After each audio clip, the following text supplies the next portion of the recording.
ስሜ ታደለ አገኘው እባላለሁኝ የኢትኬር ፕሮሞተር ነኝ።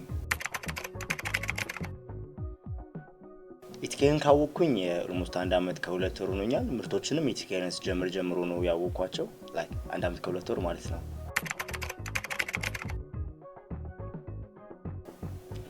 ምርቶቹን ከመጠቀሜ በፊት ጸጉሬ ላይ በጣም ነበር የሚነቃቀለው። እጄን ወደ ጸጉሬ ሰድ ያለ ጸጉር አልመለስም ነበርና በጣም ነበር መሳሳት ያጋጠመኝ። በጣም ነበር የሚነቃቀልብኝ። ብዙ ምክንያቶች አሉኝ የኢትኬርን ፕሮዳክቶች እንድመርጣቸው ያደረጉኝ። የመጀመሪያው ሀገራችን ላይ ነው የሚመረቱት። በሀገራችን ሳይንቲስቶች ተቀምመው ነው የተዘጋጁት።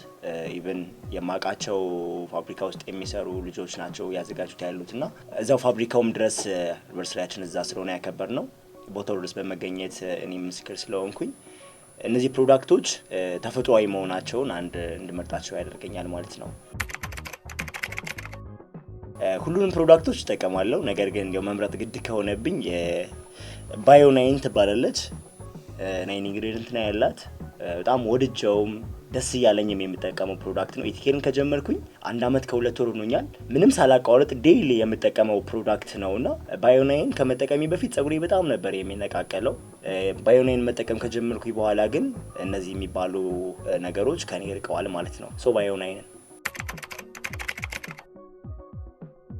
ባዮ9 ለውጥ ያመጣሁበት እውነት ለመናገር ለሳምንት ያክል ስጠቀመው መነቃቀሉ ጨምሮብኝ ነበርና ወደዚህ ኢንዱስትሪ ኢንቫይት ያደረገችኝ ልጅ ደውዬ ስጠይቃት ባህሪው ነው ለውጥ ያመጣበት ነው ማለት ነው ስትለኝ ያለማቋረጥ ተጠቀምኩት።